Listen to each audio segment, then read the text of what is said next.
Bapak Ibu Saudara-saudari terkasih, salam dalam kerahiman Tuhan. Yakinlah bahwa Yesus sangat mencintai saya, Anda dan kita semua. Dalam gereja Katolik kita mengenal ada yang namanya inkulturasi, yaitu upaya menghayati iman Katolik dalam nuansa budaya setempat. Ada banyak bentuk inkulturasi, mulai dari teologinya hingga ke hal-hal praktis. Misalnya terkait dengan lagu-lagu misa yang dibuat dalam nuansa budaya setempat. Ada juga penggambaran sosok Yesus dan para kudus yang diwujudkan dalam seni rupa bernuansa budaya setempat.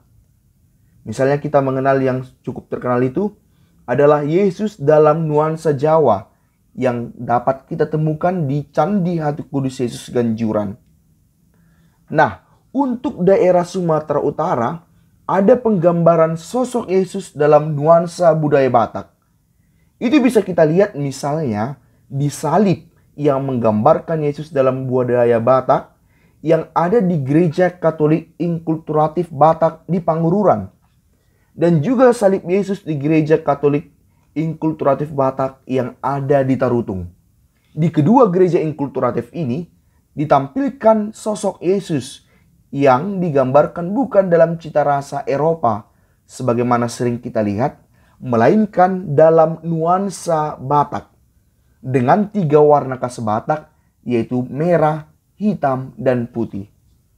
Saya bahkan melihat bahwa ikon Yesus dalam budaya Batak yang ada di kedua gereja Katolik ini tampaknya diadopsi dalam salah satu ikon di lokasi wisata patung Yesus Sebea-bea yang kini sedang viral itu.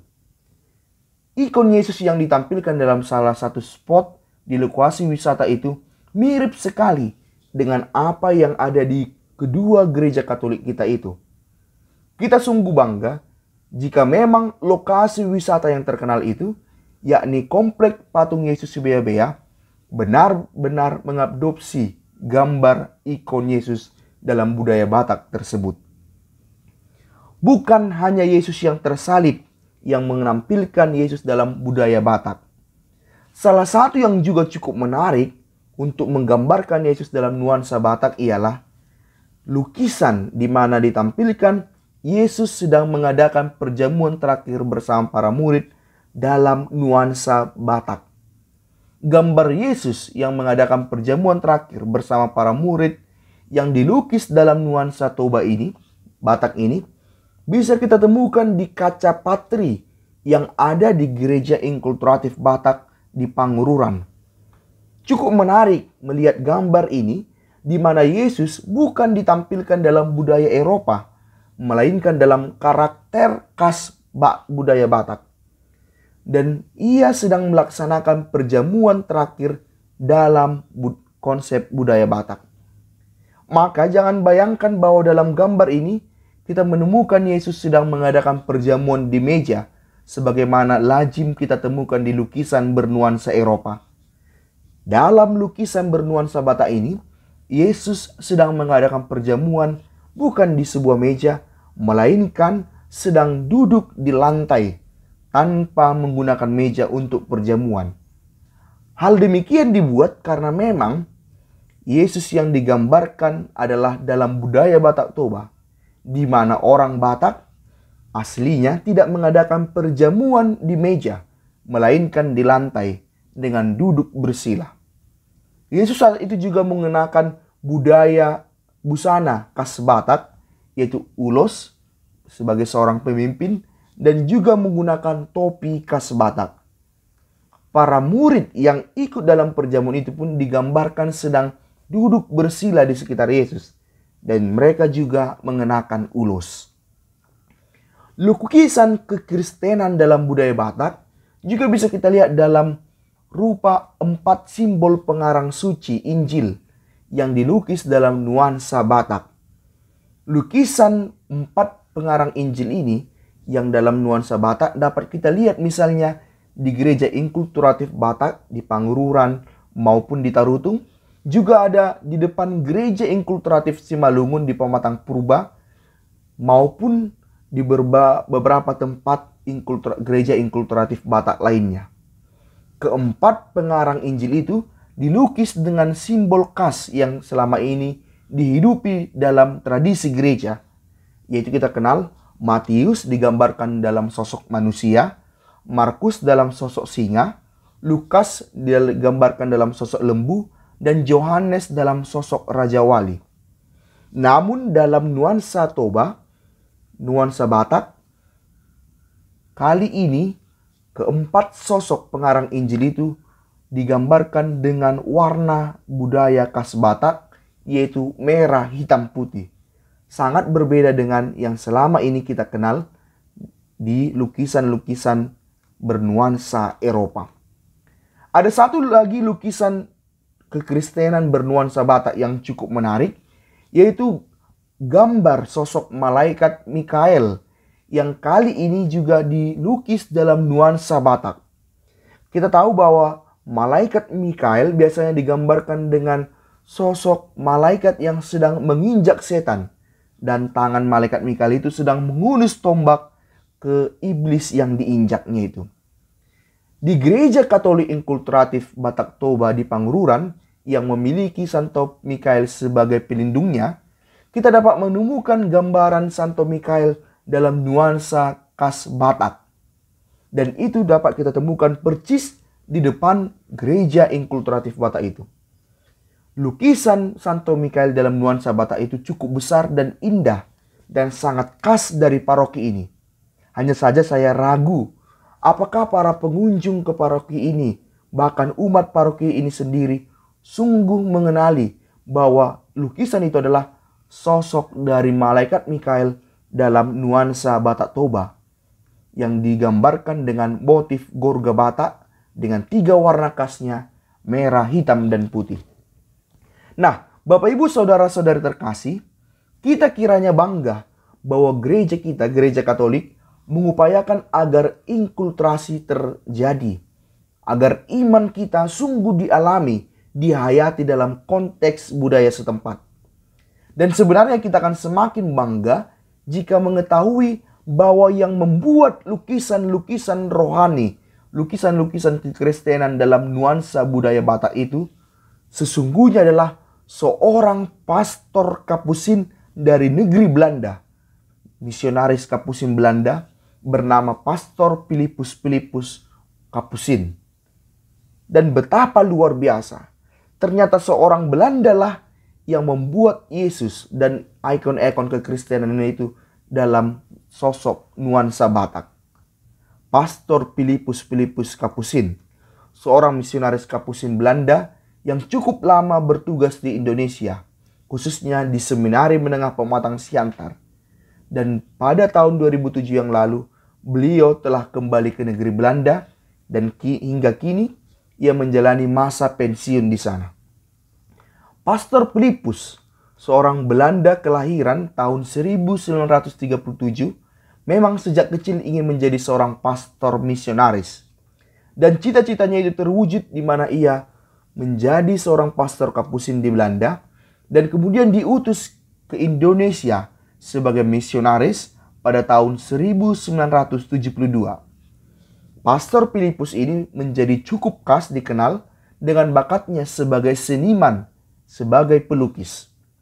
Bakatnya untuk menggambar sudah muncul sejak kecil, dan syukurlah dengan masuk ke biara, bakatnya itu bukannya tenggelam, melainkan justru berkembang dan digunakan dalam karya pelayanannya sebagai misionaris Kapusin.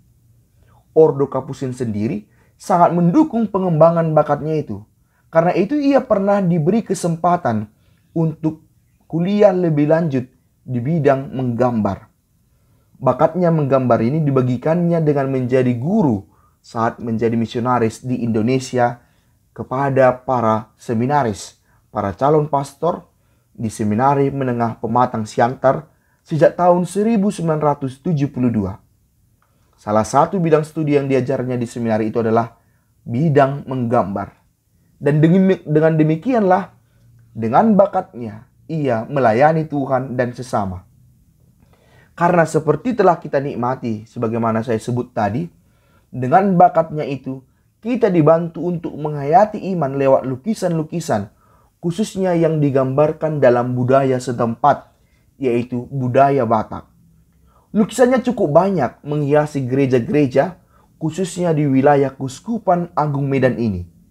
Misalnya, ada di kapel tempat rehabilitasi orang buta yang ada di Medan, ada juga di gereja inkulturatif yang kita sebutkan tadi, baik itu di Tarutung maupun di Pangururan, juga di Brastagi.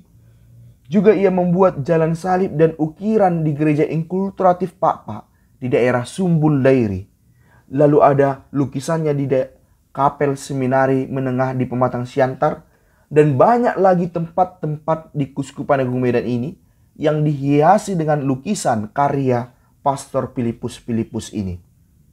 Dan satu lagi yang sangat disyukuri dari dirinya adalah ia setia membuat gambar untuk pedalaman poster APP yang digunakan di Kuskupan Agung Medan. Jadi di Kuskupan Agung Medan ini ada satu tradisi unik, khas dalam menjalani masa Prapaskah, itu pendalaman iman lewat bantuan gambar. Gambar itu diamati, didiskusikan untuk mengambil nilai-nilai sesuai dengan pesan Prapaskah. Dan gambar itu sejak awal digunakan dalam pedalaman APP hingga tahun 2022 yang lalu adalah hasil karya Pastor Filipus. Jadi bagi umat yang selama ini menggunakan lukisan itu untuk pedalaman APP, kita perlu tahu bahwa itu adalah hasil lukisan Pastor Filipus Kapusin. Bakat menggambar Pastor Filipus juga sangat membantu para pengikut Fransiskus, para pastor, frater, bruder, dan suster Fransiskan di Indonesia ini, yaitu bahwa buku-buku tentang kefransiskanan yang diterbitkan oleh Sekretariat Keluarga Fransiskan Indonesia pada umumnya dihiasi dengan gambar-gambar karya Pastor Filipus Kapusin. Cover dan ilustrasi di dalam buku itu adalah hasil gambar Pastor Filipus.